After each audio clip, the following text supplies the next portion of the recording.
موضوع الدرس في عظمة كتاب الله وإثبات رسالة النبي المصطفى صلى الله عليه وسلم سورة الزخرف تفسير ابن كثير.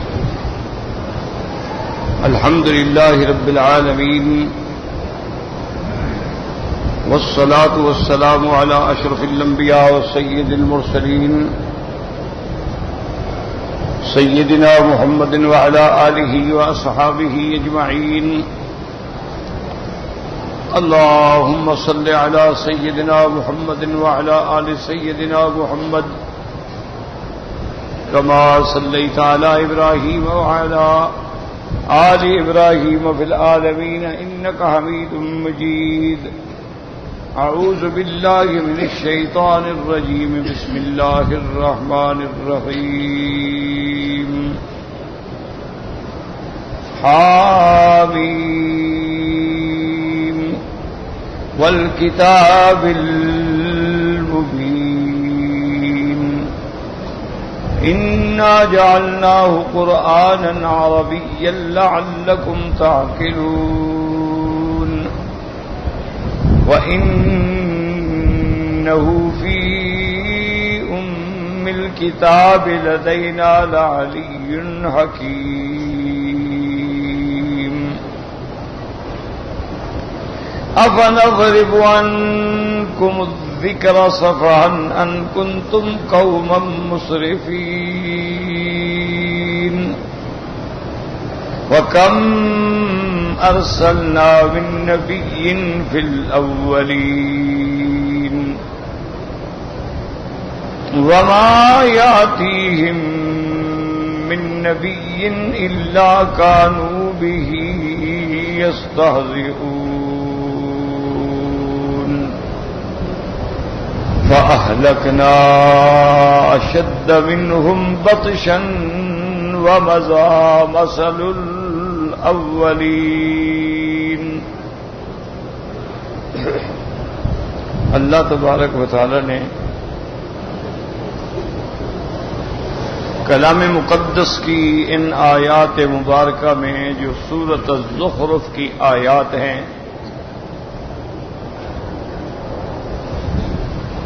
اور جیسا میں نے عرض کیا تھا کہ یہ سورۃ الزخرف جو ہے مکیہ سورتوں میں ہے، یعنی جو ہجرت سے پہلے اتری ہیں.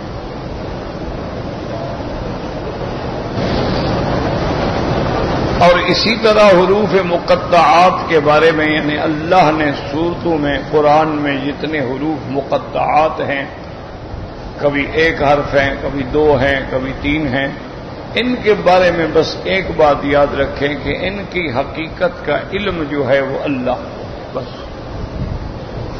باقی سب اقوال ہیں، علماء نے کچھ نے یہ کہا، کچھ نے یہ کہا، لیکن قرآن میں بھی ان کی تفسیر کسی جگہ نہیں اور حضور صلی اللہ علیہ وسلم نے بھی بیان نہیں فرمایا. تو لہذا مستحکم بات یہ ہے کہ اللہ اعلم بمرادہ، اللہ جانتا. اور یہ بھی قاعدہ ہے، ہمیشہ یاد رکھیں کہ مفسرین کرام فرماتے ہیں کہ ابہموہ کما ابہمہ اللہ، کہ اگر کسی چیز کو اللہ نے قرآن میں بیان نہیں کیا، مبہم چھوڑ دیا ہے، تم بھی اس کے پیچھے نہ پڑو. کوئی حکمت ہے، اگر اللہ چاہتے تو بیان فرما دیں. اس کی مثال سے آپ کو ذرا آسانی ہوگی انشاءاللہ سمجھنے میں کہ اللہ نے حکم فرمایا آدم علیہ السلام کو کہ آپ اور آپ کی بیوی جنت میں رہیں، کھائیں پئیں، لیکن وَلَا تَقْرَبَا هَٰذِهِ الشَّجَرَةَ، اس درخت کے قریب ہی نہیں جانا. کھانا تو بڑی بات ہے نا، قریب بھی نہ جانا. اب اللہ نے یہ حکم تو دے دیا ہے، لیکن پورے قرآن میں کسی جگہ یہ ذکر نہیں آیا کہ شجرہ درخت کون سا تھا. بس اللہ نے ایک نام لے دیا کہ اس درخت کے قریب نہ جائیں. تو جب اللہ نے بیان نہیں فرمایا ہے تو بلا وجہ پھر ٹکریں مارنے کی ضرورت کیا ہے؟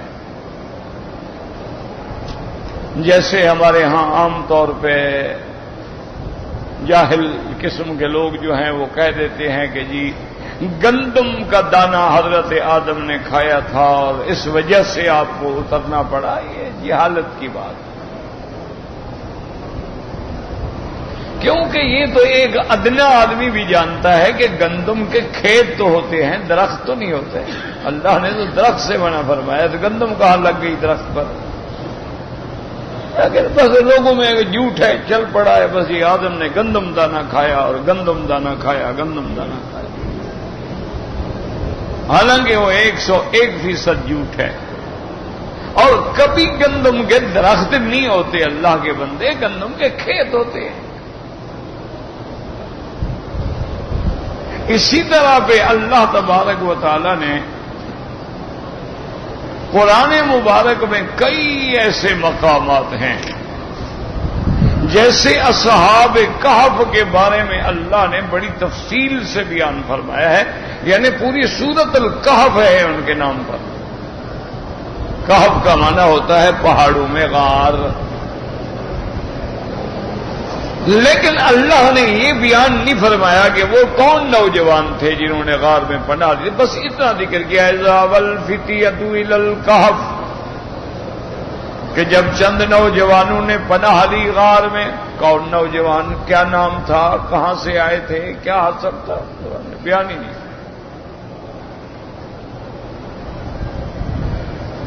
اور نہ ہمیں کسی صحیح حدیث مبارک میں یہ ملتا ہے کہ سرکار دو عالم صلی اللہ علیہ وسلم نے فرمایا ہو کہ بھئی وہ فلاں قوم کے تھے، فلاں قبیلے کے تھے، یہ نام تھے، بالکل نہیں۔ جھوٹی روایات ہیں اسرائیلی، اس سے ہمارے مولویوں کو ماشاءاللہ بڑا شوق ہوتا ہے جھوٹی روایتیں نقل کرنے کا۔ انہوں نے ان کے نام بھی ذکر کر دیے کہ جناب ان کے نام یہ تھے، اور پھر ان کے کتے کا نام بھی بتلا دیا۔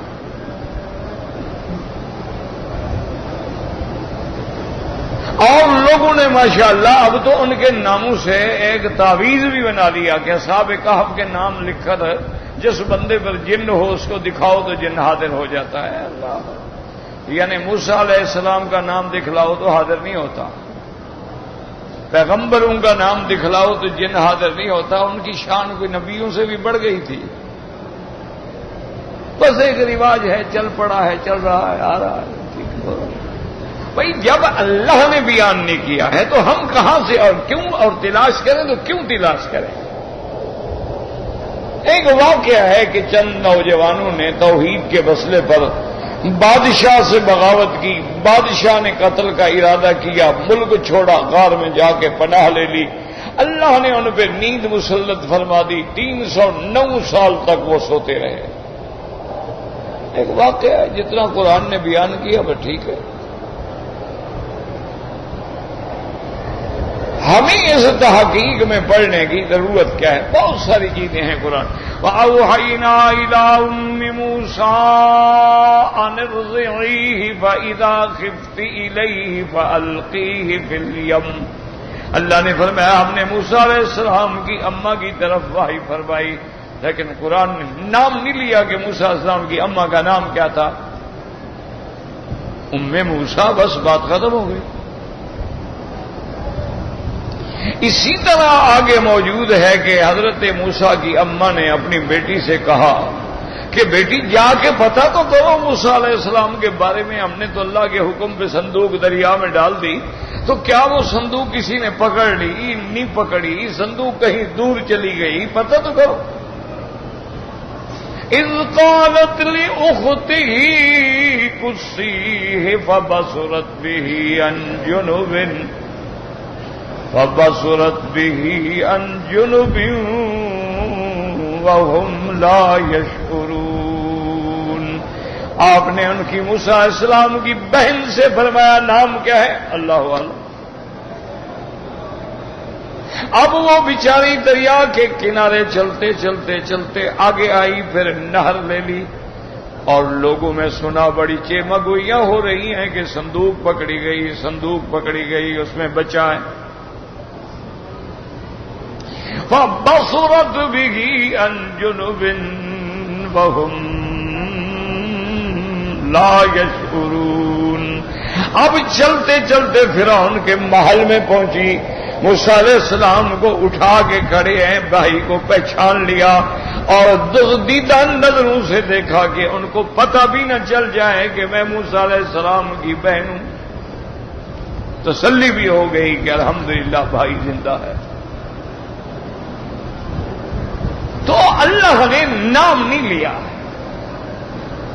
تو اس لیے ہمیشہ یاد رکھیں کہ ایک قاعدہ ہے علماء کا، ابہموہ کما ابہمہ اللہ، جن چیزوں کو اللہ بیان نہ کرے تم بھی ان کو کھولنے کی کوشش نہ کرو، اسی میں حکمت ہے، اسی میں راز ہے۔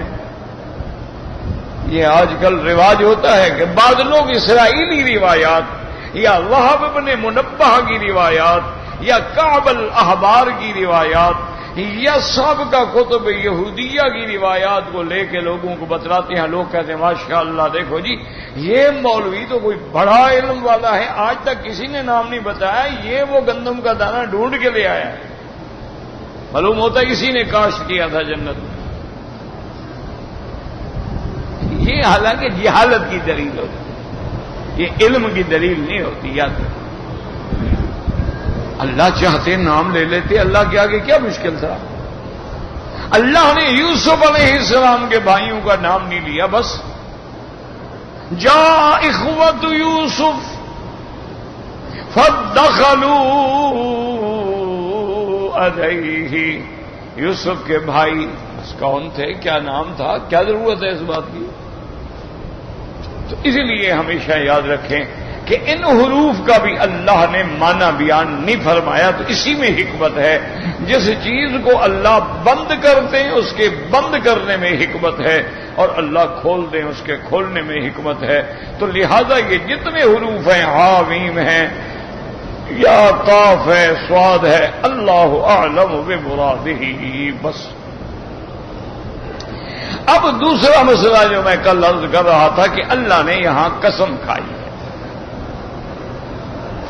اور یہ بات بھی یاد رکھ لو کہ قسم جو ہے انسان کو کوشش کرے کہ نہ کھائے، یہ بھی جاہلوں کا عقیدہ ہے، اور جی قسم بالکل نہ کھانا، یہ جناب جو جھوٹی بھی لڑتی ہے اور سچی بھی لڑتی ہے، عجیب بات بھی ہو، یعنی جھوٹ بولو تب بھی گناہ ہے، سچ بولو تب بھی گناہ ہے۔ اتنا بڑا احمق کوئی ہوگا جو کہے جھوٹی بھی لڑے سچی بھی لڑے؟ یہ بے وقوفی کی بات ہے۔ اگر آپ حق پر ہیں بالکل قسم کھائیں، کوئی مسئلہ نہیں۔ حضور پاک رحمت دو عالم اللہ کے پیغمبر نے کتنی دفعہ قسم کھائی ہے، والذی نفس محمد بیدہ، مجھے قسم ہے اس ذات کی جس کے قبضے میں محمد کی جان ہے، صلی اللہ علیہ وسلم۔ حضور نے کتنے دفعہ قسم کھائی؟ اس لیے ہمیشہ یاد رکھیں کہ اگر آپ سچے ہیں بالکل قسم کھائیں، اور بلکہ شریعت کا تو مسئلہ یہ ہے کہ البینۃ علی المدعی والیمین علی من انکر، اگر کوئی دعویٰ کرے تو مدعی کی ذمہ داری ہے کہ گواہ لائے، ثابت کرے، اگر مدعی ثابت نہ کر سکے تو جو مدعا ہے وہ قسم کھائے۔ یہ تو شریعت کا مسئلہ ہو جی قسم نہ کھانا، ہو جی جھوٹی بھی لڑے اور سچی بھی لڑے، یہ جاہلوں کے مسئلے ہیں، اور ایسے ایسے مسئلے انہوں نے گھڑے ہیں نا جی، اور لوگوں کے دماغ میں ایسے انڈیل دیے ہیں کہ الٹے ہو جاؤ وہ نہیں نکلتے۔ کیوں؟ باپ دادے سے سنتے آ رہے ہیں، بیچارے وہی دماغ ہے، چل رہا ہے، کیا کریں؟ دادے نے یہ کیا، پھر باپ نے یہ کیا، اور خود نے یہ کیا، وہ مسئلے پکے ہو گئے۔ اب ایک آدمی نے 70 سال نماز پڑھی، اللہ اکبر اللہ اکبر اللہ اکبر اللہ، اب کہاں سے سیکھے وہ غریب؟ حالانکہ یاد رکھیں کہ اس انداز میں نماز پڑھنے سے نماز ادا ہی نہیں ہوتی۔ تو کتنی بدقسمتی ہے کہ آدمی وضو کرے، وقت نکالے، کام چھوڑے، مسجد میں آئے، نماز پڑھے، اور اللہ کا نبی فرمائے ارجع فصلی فإنک لم تصلی، اے تیز تیز نماز پڑھنے والے جاؤ دوبارہ پڑھو، تم نے نماز نہیں پڑھی۔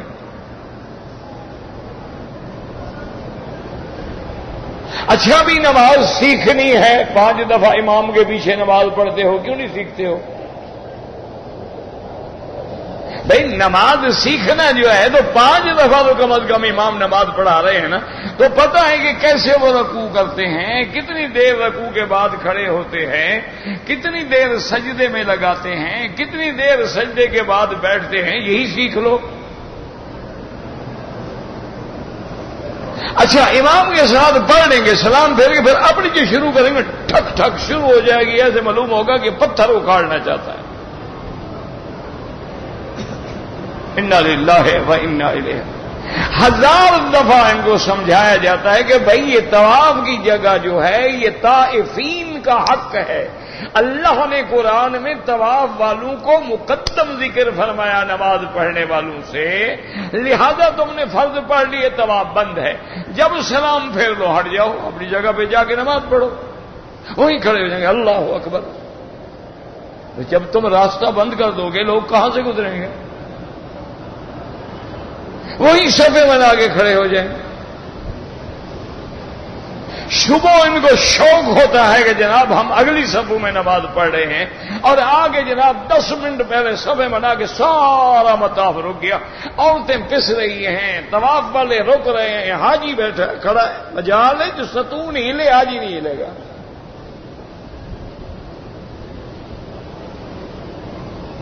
حالانکہ گناہ ہے، جتنے بندوں کو تمہاری وجہ سے نماز کے آگے گزرنا پڑا ہے ان کا گناہ تمہارے سر پہ ہے۔ تم نے نماز فرض پڑھ لی ہے، ہٹ جاؤ آرام سے سکون سے، دور جا کے کسی ستون کے پیچھے کسی ایسی جگہ کے لوگ تیرے آگے نہ گزریں، سکون اور خلوص اخلاص کے ساتھ نماز پڑھو تاکہ تیری نماز میں حلاوت ہو، تیری نماز میں لذت پیدا ہو۔ اب لوگ اوپر سے گزر رہے ہیں، اوپر سے گزر رہے ہیں، دھکے دے رہے ہیں، کوئی ادھر سے گزر رہے ہیں، کیا سکون پیدا ہوگا؟ تو اس لیے ہمیشہ یاد رکھیں کہ ہر بات میں اللہ کی حکمت ہے، اور یہ بھی مسئلہ سمجھ لیں کہ اگر قسم کھانی پڑے تو قسم صرف اللہ کے نام کی ہوتی ہے، یعنی اللہ کی ذات کی قسم ہے، یا اللہ کے کلام وہ بھی اللہ کا کلام ہے، اللہ کے سوا کسی غیر اللہ کی قسم کھانے سے آدمی مشرک ہو جاتا ہے۔ یہ چھوٹا موٹا گناہ نہیں، حضور نے فرمایا من حلف بغیر اسم اللہ فقد اشرک، جس نے اللہ کا نام چھوڑ کے کسی غیر کی قسم کھائی اس نے شرک کیا۔ یہ جیسے ہمارے ہاں رواج ہے نا جی، اور یار اپنے بیٹے کے سر پہ ہاتھ رکھ کے بات کرو نا، کھاؤ قسم، اچھا اپنی آنکھوں پہ ہاتھ رکھو، اچھا مرشد کے پنڈے پہ ہاتھ رکھو، مرشد کی مزار پہ ہاتھ رکھو، اور جی میں رزق کے اڈے پہ بیٹھا ہوں مجھے اس کی قسم ہے۔ پہلے تو تم کافر ہو گئے، رزق کے اڈے پہ کیا بیٹھے ہو تم؟ اچھا کافر یا مشرک کیوں ہو جاتا ہے؟ یاد رکھو، سمجھو مسئلہ کہ جب ہم اللہ کے نام کی قسم کھا رہے ہیں تو ہمیں یہ دل میں یقین ہوتا ہے کہ اگر ہم نے جھوٹی قسم کھائی تو اللہ ہمیں پکڑیں گے، ہمیں نقصان ہوگا۔ تو نفع نقصان دینے والی ذات کس کی ہے؟ اللہ کی ہے۔ جب ہم نے پیر کی قسم کھائی، بیٹے کی قسم کھائی، اس اڈے کی قسم کھائی، پیر کے آستان کی قسم کھائی، وہی عقیدہ دل میں آیا کہ بھئی اگر ہم نے جھوٹی قسم کھائی نا تو پھر پیر ہمیں نقصان دے گا۔ بلکہ جاہلوں کا یہ عقیدہ ہوتا ہے کہ یار اللہ کی تو جتنے مرضی آئے نا قسمیں کھا لو، اللہ غفور و رحیم ہو، پیر کی قسم جھوٹی نہ کھانا، ان کی کہانی ایسی لگتی ہے کہ بندہ تباہ ہو جاتا ہے۔ اس سے بڑا مشرک تو پتہ نہیں کوئی پیدا نہیں ہوا ہوگا۔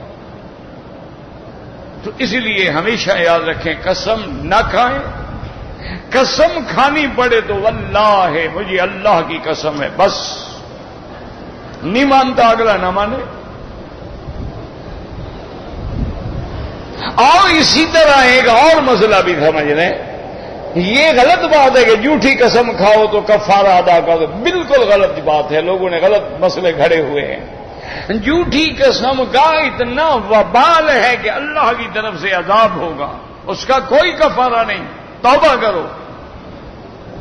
کفارہ اس قسم کا ہوتا ہے کہ ہم نے کسی اچھے کام کے نہ کرنے سے قسم کھا لی.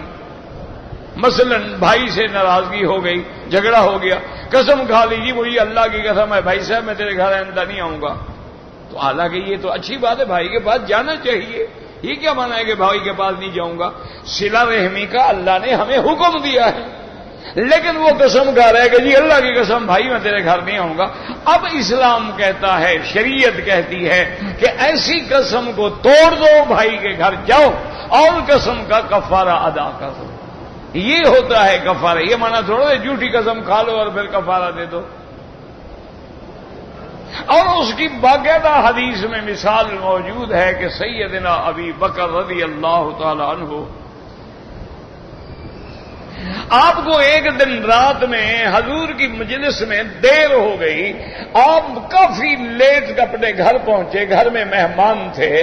آتے ہوئے حضرت ابو بکر رضی اللہ تعالی عنہ نے اپنی بیوی سے پوچھا کہ مہمانوں کو کھانا کھلا دیا ہے؟ انہوں نے کہا جی ہم نے تو کھانا بھیجا ہے. وہ کہتے ہیں ہم نہیں کھائیں گے جب تک ابو بکر نہ آئے. ہم نے اصرار کیا ہے کہ حضرت ابو بکر حضور کی خدمت میں ہیں، ہو سکتا ہے دیر ہو جائے. انہوں نے کہا نہیں واللہ لا آکل، ہمیں اللہ کی قسم ہے ہم نہیں کھانا کھائیں گے جب تک حضرت ابو بکر نہ آئے. حضرت ابو بکر بھی غصے میں آ گئے، فرمایا واللہ لا آکل، اچھا مجھے بھی اللہ کی قسم ہے میں بھی نہیں کھاؤں گا. اب بیوی بیچاری بیٹھی، اس نے کہا ابو بکر مہمان بھی نہیں کھائیں گے تم بھی نہیں کھاؤ گے تو واللہ لا آکل، چلو مجھے بھی اللہ کی قسم ہے میں بھی نہیں کھاؤں گا. اب یہ کوئی بات تو نہیں نا کہ خامد بھی نہ کھائے مہمان بھی نہ کھائے میں کھانا کھا لوں. تھوڑی دیر کے بعد حضرت ابو بکر نے سوچا اور فرمایا اعوذ باللہ من الشیطان الرجیم، فرمایا لے آؤ کھانا لے آئے، مہمانوں کے پاس لے گئے، ان کے پاس بیٹھ کے کھانا کھا لیا. حضرت نے کھا لیا، مہمانوں نے کھا لیا، بیوی نے بھی کھا لیا. صبح کو حضور کو ذکر فرمایا، آپ نے فرمایا بہت اچھا کیا تم نے، لیکن اپنی قسم کا کفارہ ادا کرو. فَكَفَّارَتُهُ إِطْعَامُ عَشَرَةِ مَسَاكِينَ مِنْ أَوْسَطِ مَا تُطْعِمُونَ أَهْلِيكُمْ. اللہ نے فرمایا اگر قسم توڑ بیٹھے ہو تو 10 مسکینوں کو کھانا کھلاؤ جو تمہارا درمیانہ، نہ یہ کہ بڑے جی میں ہم تو 5 اسٹار ہوٹل میں کھائیں گے، اور نہ یہ کہ جناب ایک ایک روٹی پکڑوا دو جی پانی سے نکل لینا. یہ مانا بھی نہیں، یعنی جو درمیانی قیمت ہے وہ 10 مسکینوں کو کھانا کھلاؤ یا ان کو پھر کپڑے پہناؤ. اگر یہ بھی نہیں کر سکتے ہو تو پھر 3 دن کے روزے رکھو، پھر کفارہ ادا ہوگا. تو یہ ہے مسئلہ قسم کا، اچھی طرح سمجھ لیں کیونکہ ہم رات دن غلطیاں کرتے ہیں. لیکن یہ سارا حکم مخلوق کے لیے ہے. اللہ تبارک و تعالی جس چیز کی قسم چاہے ان کی مرضی ہے، وہ تو خالق ہے، وہ تو مالک ہے، وہ جس چیز کی قسم کھائیں ان کی مرضی ہے. اس لیے قرآن میں آپ دیکھیں کہ کئی چیزیں ہیں جن کی اللہ نے قسم کھائی. یہاں بھی اللہ نے قسم کھائی ہے لیکن اپنے قرآن کی. فرمایا حامیم والکتاب المبین، مجھے قسم ہے اس کتاب کی جو کھلی ہے، مبین مانا بین واضح، جس میں کوئی اغلاق ابہام نہیں. یاد رکھو قرآن واضح کا کیا معنی ہے کہ اگر نصیحت پکڑنا چاہو تو قرآن ہدایت ہے، قرآن شفا ہے، قرآن رحمت ہے. لیکن قرآن پاک سے مسائل نکالنا، استنباط کرنا یہ علماء کا کام ہے، یہ مجتہدین کا کام ہے.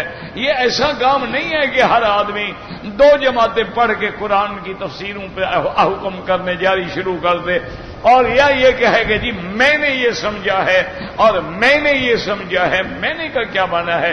سب سے پہلے قرآن کی تفسیر خود قرآن کرتا ہے.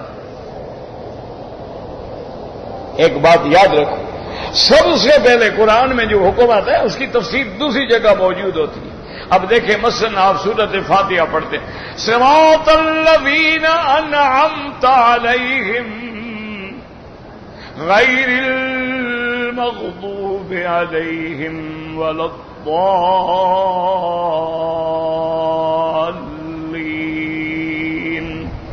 یہاں اللہ نے مبہم اجمال ہے، اللہ ہمیں ان لوگوں کا رستہ نصیب فرما جن پہ تو نے انعام کیا ہے، ہمیں گمراہوں کا رستہ یا ان کا رستہ جن پہ تیرا غضب ہے ان کے رستے سے ہمیں بچا لینا۔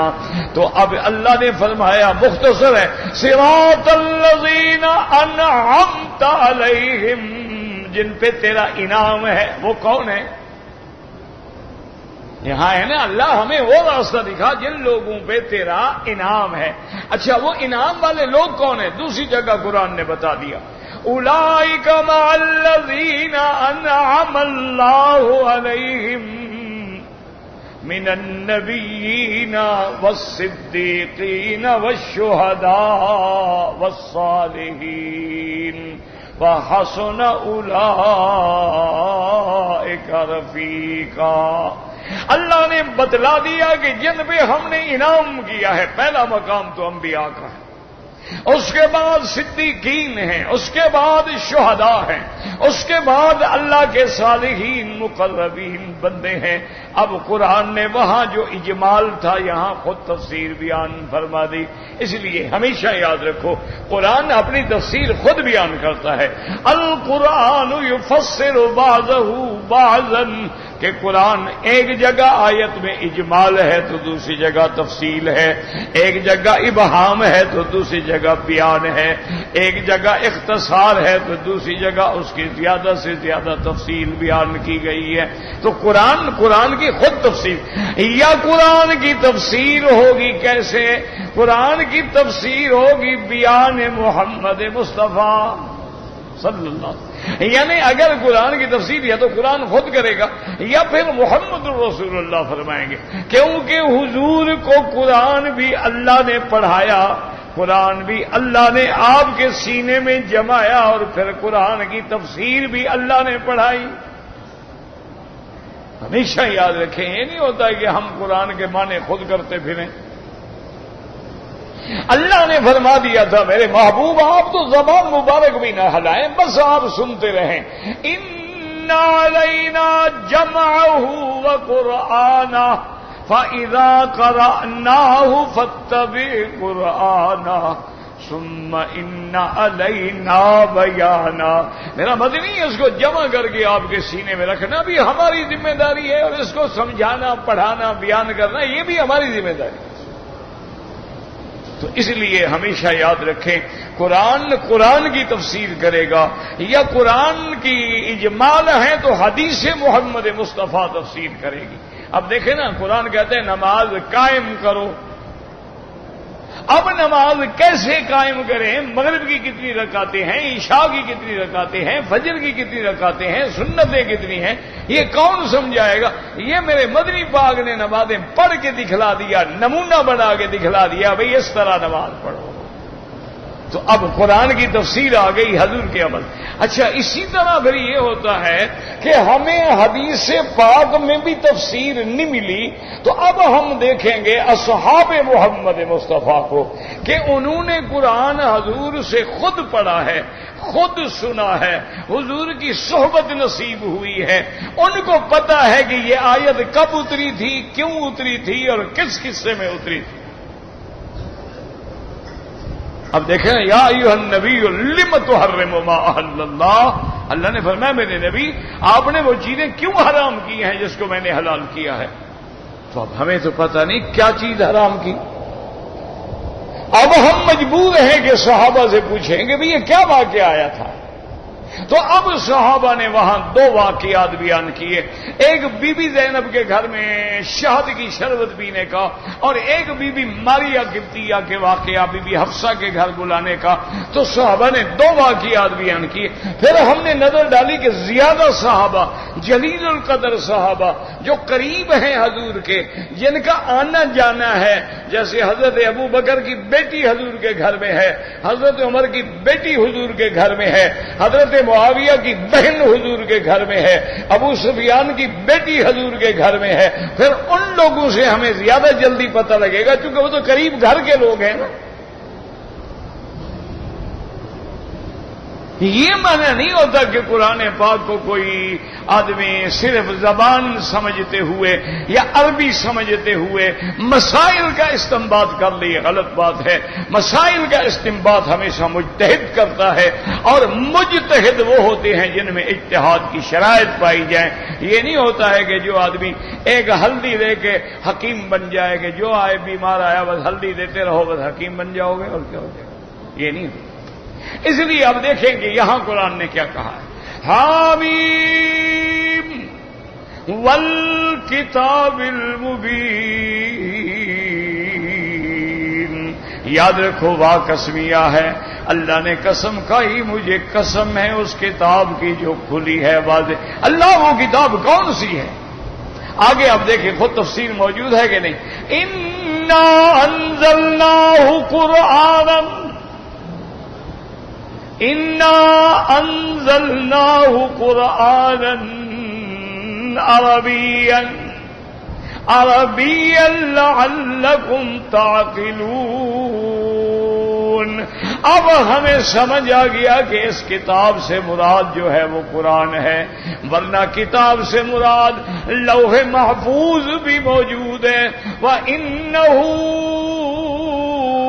فِي الکتاب لدینا، وہ لوح محفوظ میں جو کتاب ہے، اور کبھی کتاب سے مراد جو ہے جن سے کتب ہوتی ہے جو اللہ نے اپنے انبیاء پہ اتاری ہے، اور کبھی کتاب سے مراد جو ہوتی ہے وہ صحیفہ عمل ہوتا ہے جو قیامت والے دن ہر بندے کو ملے گا، اور اللہ حکم دیں گے اقرا کتابک کفا بنفسک اليوم علیک حسیبا۔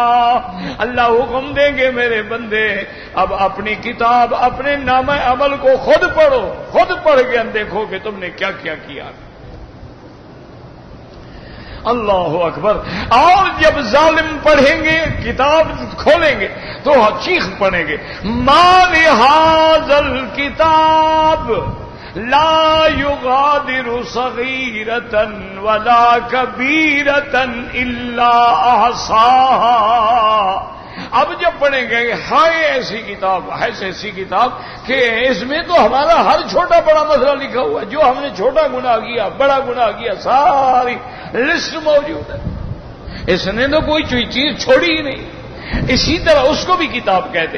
فَأَمَّا مَنْ أُوتِيَ كِتَابَهُ بِيَمِينِهِ فَيَقُولُ هَاؤُمُ اقْرَءُوا كِتَابِيَهْ۔ جس کو دائنے ہاتھ میں کتاب ملے گی وہ لوگوں کو کہے گا آ جاؤ آ جاؤ دوڑو، دیکھو میرا ماشاءاللہ نتیجہ آ گیا ہے، دیکھو دیکھو ماشاءاللہ میرے اعمال کا رزلٹ آ گیا ہے۔ کیوں؟ مجھے پتا تھا میں نے اللہ کے دربار میں جانا ہے، مجھے پتا تھا قیامت آنی ہے، مجھے پتا تھا کہ میں نے مرنا ہے، اس لیے میں نے اچھے عمل کیے، دیکھو آج میرا نتیجہ کامیاب۔ وَأَمَّا مَنْ أُوتِيَ كِتَابَهُ بِشِمَالِهِ فَيَقُولُ يَا لَيْتَنِي لَمْ أُوتَ كِتَابِيَهْ۔ اور جس کو بائیں ہاتھ میں ملے گا نامہ عمل وہ کہے گا ہائے کاش مجھے نہ ملتا تو بہتر۔ تو وہ بھی کتاب ہے۔ اچھا، تورات بھی کتاب ہے، انجیل بھی کتاب ہے، اور ساری کتابیں جو اللہ نے اتاری ہیں وہ بھی کتاب ہے۔ اور یہاں لفظ آ گیا کتاب کا کہ ہمیں کتاب مبین کی قسم ہے، تو اب تفسیر کون بیان کرے گا؟ آگے اللہ نے خود بیان کر دیا، فرما دیا انا جعلناہ قرآنا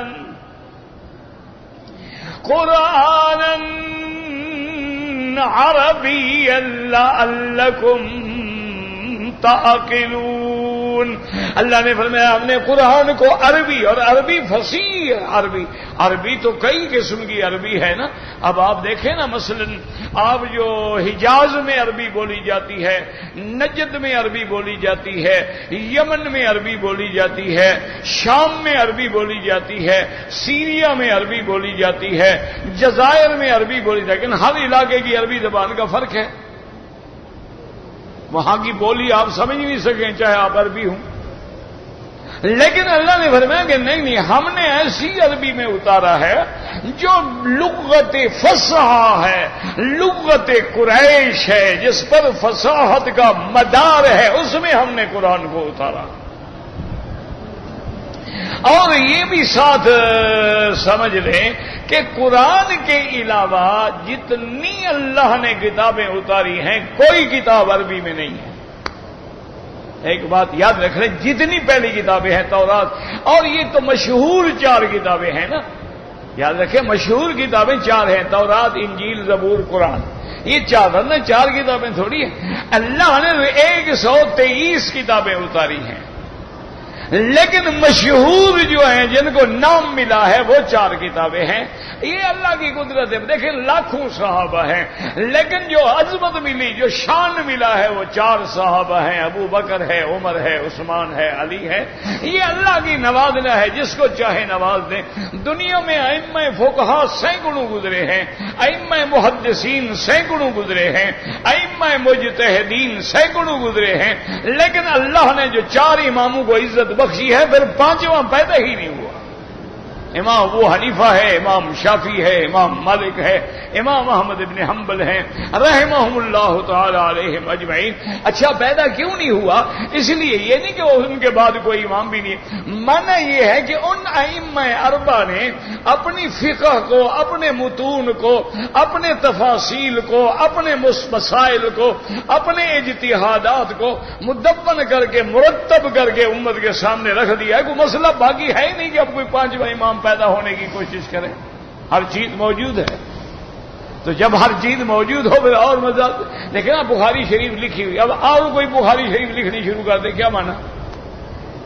بھائی موجود، اس لیے ورنہ بڑے بڑے جلیل القدر لوگ آئے ہیں، بڑے بڑے محدثین پیدا ہوئے، بڑے بڑے مجتہدین پیدا ہوئے، بڑے بڑے قراء، فقہاء، علماء پیدا ہوئے، اور اب بھی یہ دنیا خالی نہیں ہے۔ اللہ کا شکر ہے، پورے عالم میں پتہ نہیں کتنے بڑے بڑے فحول العلماء موجود ہیں، لیکن 5واں امام کوئی نہیں بنا۔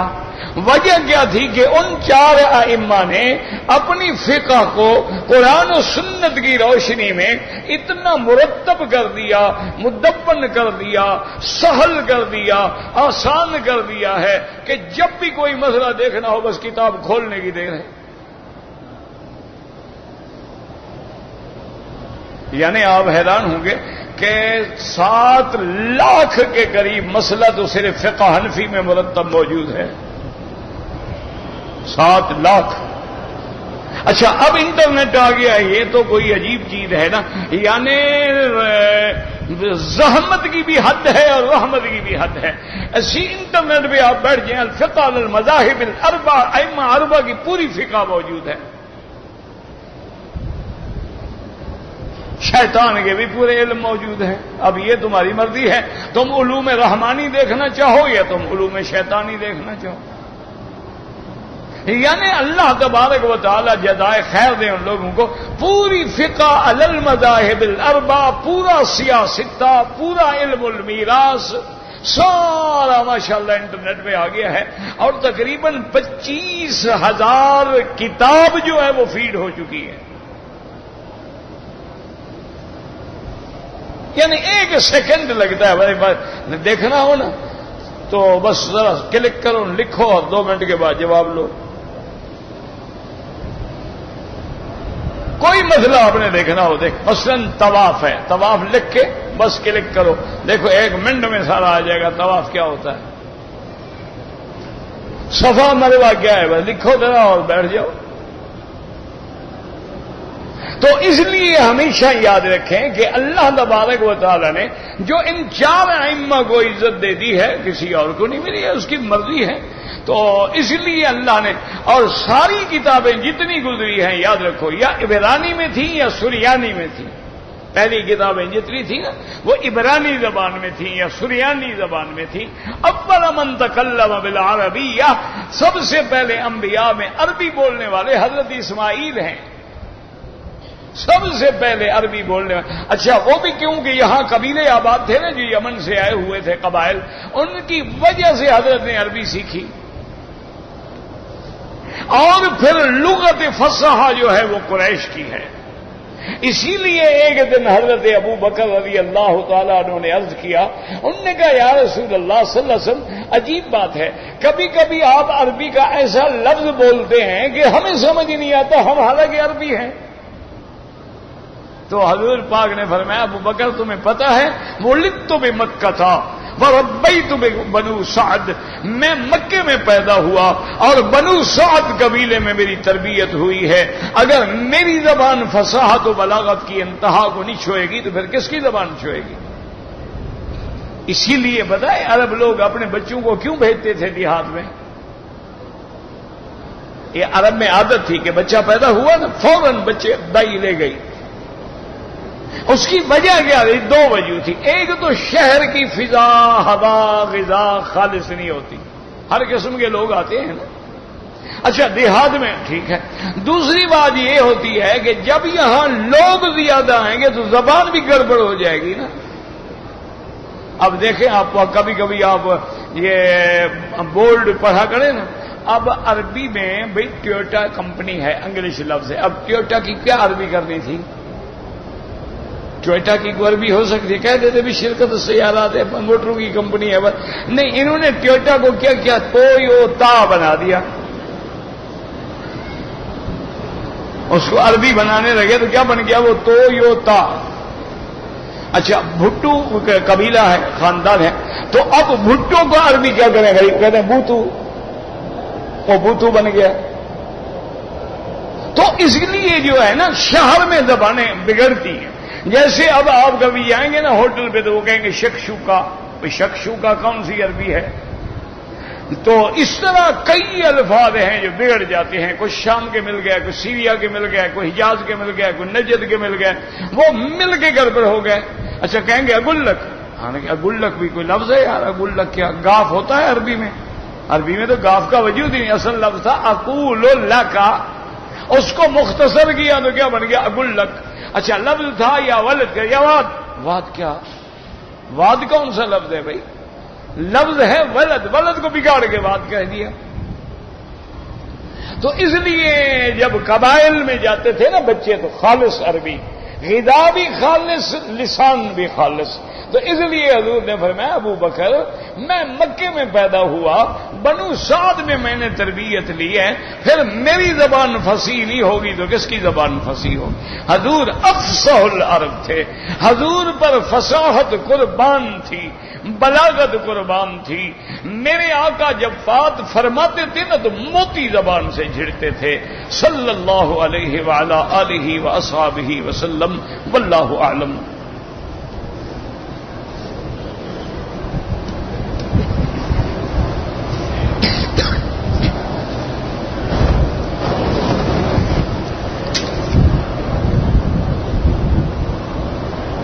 ایک آدمی کہتا ہے میرے پاس حضور کا بال ہے، ہو سکتا ہے اللہ جانے وہ جانے.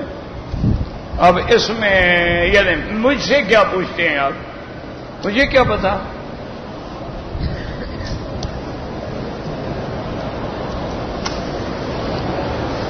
حجۃ الوداع کے موقع پر حضور پاک نے جب اس طرح پھروایا تو اپنے بال جو تھے وہ سارے صحابہ میں تقسیم کر دیے. تو اب ہو سکتا ہے کہ وہ منتقل ہوتے ہوتے ہوتے کہیں پہنچے ہوں، لیکن اللہ عالم. ہم کسی بات کو یقین سے نہیں کہہ سکتے جب تک کہ سند نہ ہو کہ یہ بال مبارک کس کے پاس آیا، کون لایا، کیسے پہنچا. جب تک وہ سند نہ ہو ایسے کوئی بات نہیں کی جا سکتی.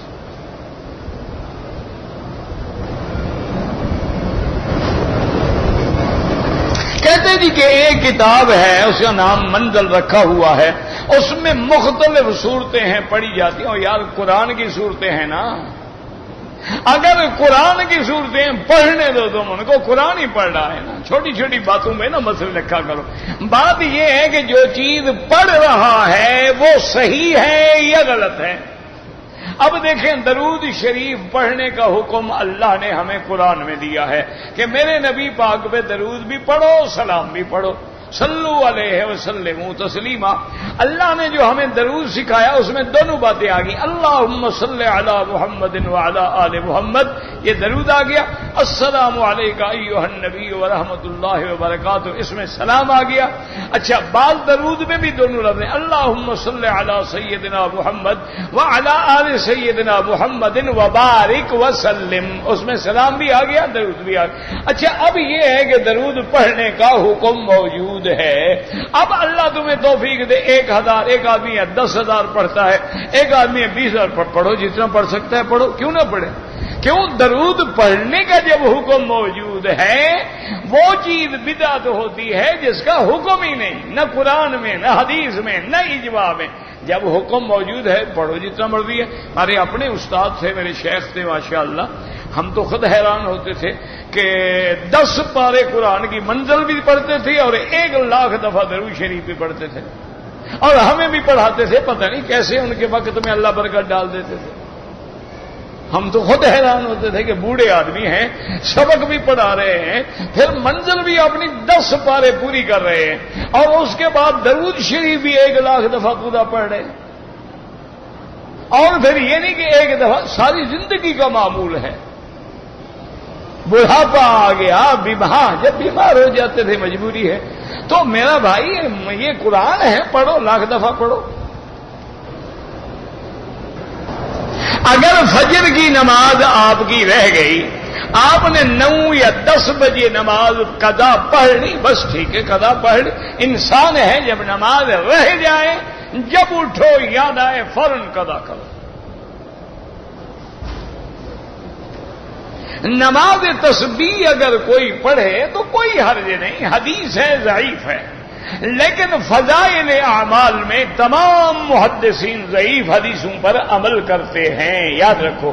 اب دیکھو نا، مثلا حدیث کی کوئی کتاب کھول لو، سنن ترمذی ہے، سنن نسائی ہے، سنن ابن ماجہ ہے، سنن بیہقی ہے، مراسیل ہیں، سنن ہے، مصنفات ہیں، مسندات ہیں. اس میں حدیثیں صحیح بھی ہیں، حسن بھی ہیں، ضعیف بھی ہیں. تو اگر ضعیف حدیثیں بالکل نعوذ باللہ ناقابل ہے، نقل کرنے کی کیا ضرورت تھی؟ اور پھر لفظ تو لکھا ہوتا ہے نا حدیث ضعیف، دیکھنا پڑتا ہے کہ ضعف روایت میں ہے یا درایت میں ہے. اچھا، کبھی یہ بھی ہوتا ہے حدیث تو ضعیف ہے لیکن یہی مضمون ایک دوسری صحیح حدیث میں موجود ہے، اس لیے کوئی پڑھتا ہے بالکل پڑھے، کوئی مسئلہ نہیں. کہتے ہیں جی کہ جب عالم دنیا اور عالم برزخ کے احکام الگ ہیں تو انبیاء علیہم السلام جو ہیں موت کے بعد نماز کیوں پڑھتے ہیں؟ یہ تو اللہ سے پوچھنا ہے جی، آپ ان کو کیوں پڑھنے دیتے ہو؟ یہ تو اللہ سے پوچھنا نا، اللہ سے ناراض ہونا. کیونکہ حدیثوں میں جو آیا ہے اور صحیح سیاہ ستہ کی حدیث ہے، حضور نے فرمایا میں نے دیکھا ہے سرخ ٹیلا ریت کا، اس کے ساتھ قبر ہے، وَمُوسَىٰ قَائِمٌ يُصَلِّي فِي قَبْرِهِ، اور موسیٰ علیہ السلام قبر میں کھڑے ہو کے نماز پڑھ رہے ہیں. ہمیں تو محمد مصطفیٰ کی زبان پہ اعتبار ہے، تمہیں شک ہے تو اپنے خاتمے کی خیر مناؤ. ہمیں جو حضور نے فرمایا ہے ہمارا ایمان ہے کہ چاند سورج کی رفتار غلط ہو سکتی ہے لیکن میرے محمد مصطفیٰ کی نظر غلط نہیں ہو سکتی. ما زاغ البصر وما طغى لقد رأى من آیات ربہ الکبریٰ. اب وہ کیوں پڑھتے ہیں؟ وہ تلذذا ہوتا ہے. حضور نے فرمایا میں نے دیکھا ہے کہ اونٹنی پہ سوار ہیں اور کہہ رہے ہیں لبیک اللہم لبیک، لبیک اللہم لبیک، لبیک لا شریک لک لبیک. حضور صلی اللہ علیہ وسلم نے فرمایا ہے میں نے یہ بھی دیکھا ہے کہ عیسیٰ ابن مریم طواف کر رہے ہیں. حضور نے فرمایا میں نے یہ بھی دیکھا ہے دجال ملعون جو ہے وہ بھی کعبے کا طواف کر رہا ہے. اچھا، اب مشکلیں ہو جاتی ہیں حدیث میں کہ دجال تو مکے مدینے میں داخل ہی نہیں ہو سکتا، طواف کیسے کر رہا ہے؟ حضور نے فرمایا ہے کہ لا يدخل الطاعون ولا الدجال، اللہ مکے میں اور مدینے پاک میں طاعون کی وبا اور دجال کو داخل نہیں ہونے دیں گے۔ وعلى انقابها الملائکہ، اللہ حدود حرم پر اپنے فرشتوں کا پہرا لگا دیں گے، جب بھی دجال آئے گا تو مار مار کے اس کو بھگا دیں گے۔ اور ادھر حضور فرماتے ہیں میں نے دیکھا دجال طواف کر رہا ہے۔ تو میرے عزیز صرف قصے کہانیاں اردو کی کتابیں پڑھ کے اور کسی ممات کے عقیدے والوں کی کتابیں پڑھ کے اپنے دماغوں کو خراب نہ کرو۔ اصل بات یہ ہے کہ دجال تک مکے مدینے میں کب داخل نہیں ہوگا؟ جب دعویٰ کرے گا دجالیت کا۔ پہلے اگر آئے تو کیا ہو گیا؟ ابھی تو دجال ہونے کا دعویٰ ہی نہیں کیا اس نے۔ جب دجال بن جائے گا، دعویٰ کر دے گا، اب مکے مدینے میں داخل نہیں ہو سکتا۔ تو اب حدیث بھی سچی ہو گئی اور دجال کا داخل نہ ہونا بھی سچا ہو گیا۔ اب اللہ تبارک و تعالیٰ فرماتے ہیں عام نمازی کے بارے میں حدیث میں آتا ہے کہ وہ قبر میں حضرت سوئے ہوئے ہوں گے، دیکھیں گے کہ بھئی وہ تو سورج ڈوب رہا ہو، کہیں گے یار میری نماز چلی جائے گی، اس کو وہاں بھی نماز یاد ہوگی۔ اچھا، جنت میں جانے کے بعد نماز پڑھیں گے، جنت میں جانے کے بعد قرآن پڑھیں گے، وہاں تو تکلیف ہے ہی نہیں، لیکن تلذذاً کہ جس کی زبان پہ قرآن تھا وہ قبر میں بھی ہے۔ اس لیے ایک صحابی نے کہتے ہیں کہ میں نے دیکھا کہ بھئی ایک قبر مبارک پہ آواز آتی ہے، میں حیران ہوا، میں نے حضور سے کہا یا رسول اللہ، آپ نے فرمایا صاحب القبر، ہو سکتا ہے وہ قبر والا قرآن پڑھ رہا۔ یہ کیا ہے اس میں؟ پتہ نہیں کیا تکلیف ہے آپ لوگوں کو، انبیاء کی شان کو گھٹانے پر قسم کھا لی ہے آپ نے۔ اللہ کی مرضی ہے، اللہ 1,24,000 پیغمبر کو لے کے مسجد اقصی میں میرے مدنی کو امام الانبیاء بنا دے۔ کیا فوٹو تھا، ڈرامہ کر رہا تھا اللہ میاں؟ خدا کا خوف کرو، ڈرو اللہ سے۔ وَلَقَدْ آتَيْنَا مُوسَى الْكِتَابَ، اللہ فرماتے ہیں میرا مدنی مجھے قسم ہے تاکہ پکی بات ہے، میں نے موسیٰ کو کتاب تورات دی ہے۔ فَلَا تَكُنْ فِي مِرْيَةٍ مِّن لِقَائِهِ، اور ہم جب آپ کی موسیٰ سے ملاقات کریں گے شک نہ کرنا، وہ پکی سچی ملاقات ہے۔ اللہ کا قرآن ہے، اور 1,24,000 پیغمبر کھڑا ہے، اور ہر پیغمبر کے دل میں ہے۔ مفسرین نے لکھا ہے آج آدم سوچ رہے ہیں کہ میں ابو البشر ہوں، موسیٰ سوچ رہے ہیں میں کلیم اللہ ہوں، عیسیٰ سوچ رہے ہیں میں روح اللہ ہوں، نوح سوچ رہے ہیں میں نجی اللہ ہوں، اور جناب ہر پیغمبر کی تمنا ہے کہ آج اتنے بڑے عظیم اجتماع انبیاء کا پتہ نہیں امام کون بنے گا، وہ دولہا کون بنے گا جس کو یہ مقام حاصل ہوگا۔ حضرت جبریل کھڑے ہوئے اور نے کہا صرف تو مشرقاً و مغرباً والسماوات والارضین کلہا، انہوں نے کہا اے انبیاء کی جماعت مجھے اللہ کی قسم ہے میں نے مشرق سے مغرب، شمال سے جنوب، آسمان زمین سب پھرا ہے، محمد مدنی کے شان کا مقابلہ کوئی نہیں کر سکتا ہے۔ تقدم یا محمد، آئے محمد مصطفیٰ نماز پڑھائیں۔ اب حضور امام بنیں گے تو ڈرامہ تھا، وہ اللہ میں یہاں ڈرامہ دکھا رہے تھے، پتلیاں کھڑی کی تھیں وہاں انہوں نے۔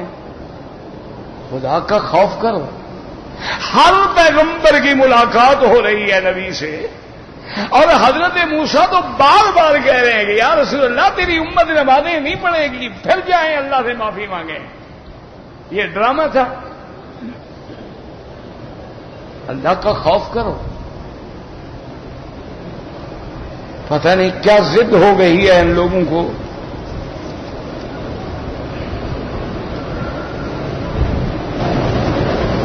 کہتے جی کہ وائل ابن حجر فرماتے ہیں کہ آمین زور سے کہی کوئی حرج نہیں، قرآن کہتا ہے ایسا کہو۔ اب قرآن کو مانے یا اس کو مانے، آپ کا جو فیصلہ ہو کر لیں۔ وہ جو آپ زور کا ترجمہ کریں کسی جگہ نہیں ہے، وہ ہے مد بحاظ، یعنی آمین مد کو کھینچا۔ اچھا قرآن کہتے ہیں ہر دعا ایسا مانگو۔ چلو ایک طرف قرآن ایک طرف، پہلے کس کو لیں؟ قرآن میں نہ ملے تو پھر حدیث۔ قرآن کہتا ہے کہ مجھ سے دعا مانگنی، ادعوا ربکم تضرعا وخفیہ۔ اب دیکھیں دعا تو مانگ رہا ہے نا حضرت موسیٰ علیہ السلام، آگے اللہ فرماتے ہیں قال قد اجیبت دعوتکما، موسیٰ ہارون میں نے تم دونوں کی دعا قبول فرما لی۔ موسیٰ ہارون نے تو دعا کی ہی نہیں، تو اس لیے آیا کہ وہ دعا مانگ رہے تھے اور وہ ہارون آہستہ آہستہ آمین کہہ رہے تھے۔ اچھا دوسرا یہ بھی حدیث ہے کہ نہیں کہ جس کی آمین ملائکہ کی آمین سے مل جائے اللہ اس کے گناہ معاف کر دیتے ہیں، یہ حدیث ہے کہ نہیں ہے؟ سیاہ کی حدیث، تم نے کبھی سنی ہے ملائکہ کی آمین؟ تو وہ زور سے کہیں تو سارا مکہ ہل جائے، معلوم ہوا وہ بھی ایسا کہتے ہیں۔ لیکن ہم تو زور کہنے والوں سے کبھی نہیں لڑتے، تمہیں کیا تکلیف ہے؟ جو آہستہ کہتے ہیں الحمدللہ، زور سے کہتے ہیں الحمدللہ، تمہیں اللہ نے صرف لڑانے کے لیے پیدا کیا۔ وہ ایک دفعہ انڈیا میں مقدمہ ہو گیا، آمین کہنے پہ مولوی لڑ پڑے، انگریزوں کا دور تھا، مقدمہ جب چلا تو اس نے لکھا، انگریز نے، وہ انگریز تھا کافر، اس نے کہا میں نے جو دلائل سنے ہیں آمین بالجہر بھی صحیح ہے، آمین بالسر بھی صحیح ہے، یعنی زور سے آمین کہنا بھی درست ہے، آہستہ کہنا بھی درست ہے، لیکن آمین پہ شر کرنا درست نہیں، لیا دونوں کو 6 مہینے سزا دیتا ہوں۔ اللہ کے بندے کیوں امت کو صرف تمہیں اللہ نے یہی کام دیا ہے کہ 1400 سال کے بعد کسی کی آمین پہ اعتراض کرو، کسی کے ٹانگیں کھلے ہونے پہ اعتراض کرو، کسی کے ہاتھ باندھنے پہ اعتراض کرو، عورت مرد کی نمازوں کے فرق ڈھونڈتے رہو، لوگ کافر ہو رہے ہیں، شرک کر رہے ہیں، قبروں پہ سجدے کر رہے ہیں، وہاں تمہاری زبان گنگ ہے، لوگ قادیانی بن رہے ہیں، لوگ ہندو بن رہے ہیں، کئی مسلمان لڑکیاں عائشہ سے اوشا بن گئی ہیں، کئی مسلمان لڑکیاں ہندو لڑکوں سے عشق کر کے شادیاں کر رہی ہیں، وہاں تمہیں کوئی تڑپ نہیں ہے، مسلمان برباد ہو گئے، قتل ہو رہے ہیں، ایک دوسرے کی گردنیں اڑا رہے ہیں، وہاں تمہاری زبانیں گنگ ہیں۔ یہی مسائل ہیں امت کو لڑانے کے لیے۔ خدا کا خوف کرو، ادب کرو علماء کا، جب تک تمہارے دلوں کے اندر ائمہ مجتہدین، ائمہ محدثین، اللہ کے اولیاء، وقت کے علماء، ان کا ادب نہیں ہوگا کبھی دین نصیب نہیں ہوگا، اسی طرح لڑتے ہی رہو۔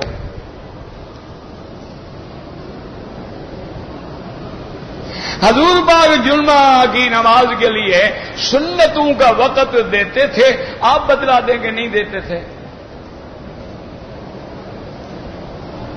آپ نہیں پڑھتے نا، دعویٰ تو آپ کا ہے نا، آپ ثابت کریں گے جی نماز نہیں پڑھنی چاہیے سنت۔ مقصد ہے امت کو روکنا ہے کہ نماز نہ پڑھو، بس خطبہ سنو، سلام پھیرو، دوڑو، دوڑ لگاؤ، بس نہ پہلے والی سنتیں پڑھو نہ، اور یاد رکھو جو مدنی کی سنت چھوڑے گا اللہ اسے ایک دن فرض چھڑا دے گا۔ جلسہ استراحت جب حضور کا بدن بھاری ہو گیا تو آپ بیٹھتے تھے۔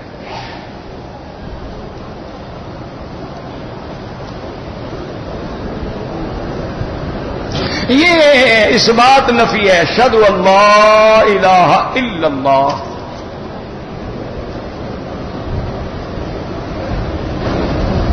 تبرک جو ہے بالکل حدیث موجود ہے، موطا امام محبت کھول لیں، زجاجۃ المصابیح کھول لیں۔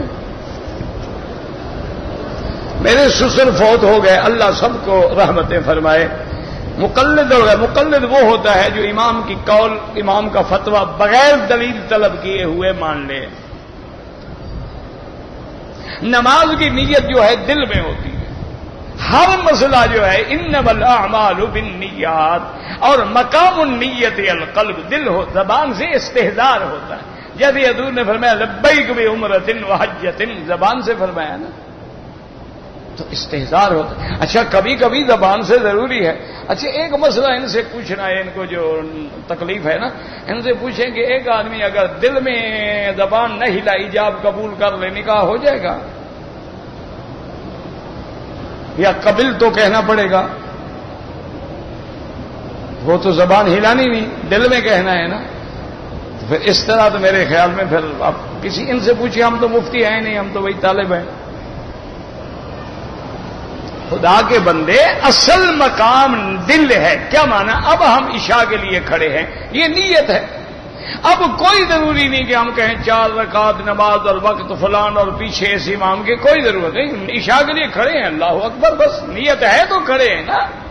اگر عشاء پڑھنے کی نیت ہی نہ ہوتی ہم کس بات کی انتظار کر رہے ہیں؟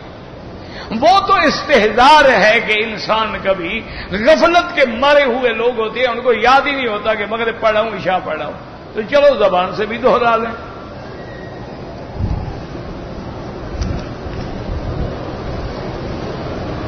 اگر کسی آدمی نے صفا مروہ کے بعد سر کے مختلف جگہوں سے بال کاٹے، اگر بال 1/4 حصہ کٹ گئے ہیں، ٹھیک ہے، ٹک لگائے ہیں تو دم پڑ گئی، بال بھی کٹوائے دم بھی دے.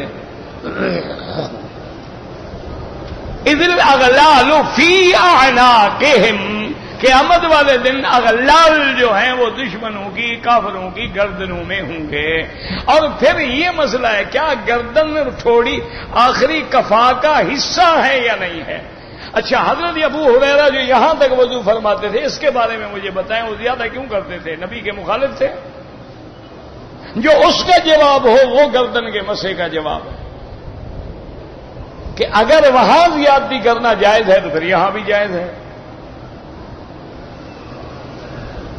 بس ان کو یہی مسئلے ہیں اور کچھ بھی نہیں، صرف فتنہ مچانے کے لیے، مسلمانوں کو لڑانے کے لیے اللہ نے ان کو پیدا کیا ہے. اللہ ہدایت دے، ہم تو دعا کرتے ہیں اور کیا کر سکتے ہیں.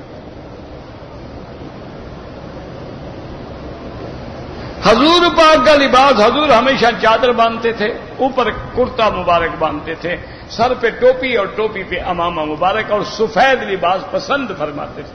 کبھی کبھی حضور نے یعنی رنگ والا لباس بھی پہنا ہے، لیکن پسند آپ کو سفید تھا.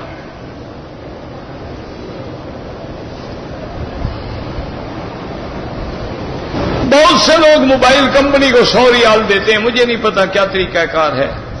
اب رف کا معنی ہوتا ہے جیسے ایک قالین کا ٹکڑا. خطبہ کے بغیر نماز جمعہ ہو سکتی ہے؟ بالکل نہیں. لا جمعہ آتا بغیر خطبۃ، حدیث ہے. یہی تو امام حنیفہ دلیل پکڑتے ہیں. وہ کہتے ہیں خطبہ ہر بندہ پڑھتا ہے یا امام پڑھتا ہے؟ اگر خطبہ امام پڑھتا ہے اور 2 لاکھ بندہ بیٹھا ہوا ہے، انہوں نے خطبہ بھی نہیں پڑھا، بعد نے سنا بھی نہیں، ان کی نماز ہو جائے گی کہ نہیں ہو جائے گی؟ وہ کہتے ہیں ایک کے خطبے پڑھنے سے کام ہو جاتا ہے تو ایک کی فاتحہ پڑھنے سے بھی کام ہو جاتا ہے.